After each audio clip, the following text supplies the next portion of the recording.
চলুন আজকে অপরূপ সুন্দর প্রকৃতির থেকে ঘুরে আসি আর কিছু কথা আপনাদের সঙ্গে শেয়ার করি। আসসালামু আলাইকুম, welcome to my new another video. কেমন আছেন সবাই? আলহামদুলিল্লাহ, আমরা সবাই তো ভালো আছি। প্রথমত কথা হচ্ছে, অনেকের ধারণা আমি মনে হয় প্রচুর ঘুরে বেড়াই এবং অনেক টাকা খরচ করি। তাহলে আমি প্রচুর কিভাবে ঘুরে বেড়াই সেটাই আজকে শেয়ার করি আপনাদের সাথে। প্রথমত হচ্ছে, আপনাদের ভাইয়া সপ্তাহে একদিন বাসায় থাকে। আমি কিন্তু ছেলে মেয়ে নিয়ে একাই থাকি, আর আমি ছেলে মেয়ে নিয়ে একা কোথাও 10 মিনিটের জন্য বের হই না।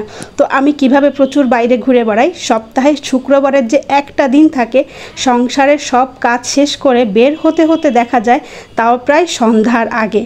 আমি সপ্তাহের একটা দিনে মাত্র 2 ঘন্টার জন্য বের হয়ে অনেকগুলো ভিডিও করি।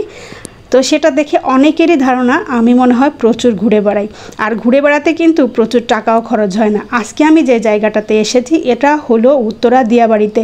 দিয়াবাড়িতে কিন্তু এরকম বিভিন্ন লোকেশন আছে ঘোরার জন্য, আর এত সুন্দর যেখানে গেলে আপনার আসতেই ইচ্ছা করবে না। আমি তো খুব অল্প সময়ের জন্য যাই। অনেকের ধারণা ঘুরতে গেলে প্রচুর টাকা খরচ হয়। আমি যে জায়গাটাতে এসেছি এখানে সত্যি কথা বলতে আমার আসতে এবং যেতে মাত্র 200 টাকা খরচ হয়েছে। আমার বাসা থেকে বৃন্দাবনে রিকশায় 50 টাকা, আর বৃন্দাবন থেকে উত্তরা দিয়াবাড়ির এই লোকেশনে আসতে 50 টাকা রিকশা ভাড়া, আর এখান থেকে মিরপুর 12 পর্যন্ত যেতে 100 টাকা রিকশা ভাড়া। তো টোটাল কত হলো? 200 টাকা। ঘুরতে গিয়ে খুব বেশি টাকার প্রয়োজন হয়।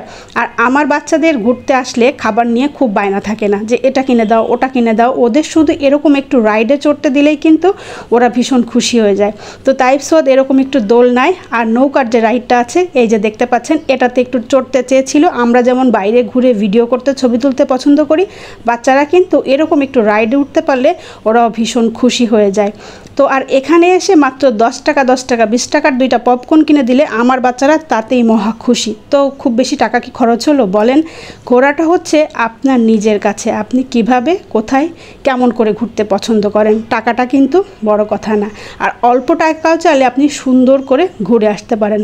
তো আজকে আমার সম্পর্কে যাদের ধারণা ছিল যে আমি অনেক ঘুরে বেড়াই, অনেক টাকা খরচ করি, তাদের আজকে আমি ক্লিয়ার করে দিলাম।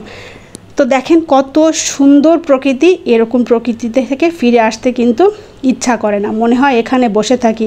তো সন্ধ্যার পরে চাইলেও আর বসে থাকা যায় না, কারণ এখানে প্রচুর মশা। বসে থাকতে হলে মশাকে রক্ত ডোনেট করতে হবে। তো তার থেকে উঠে আসাই ভালো। তো আসতে ইচ্ছা না করলেও চলে আসতে হয়।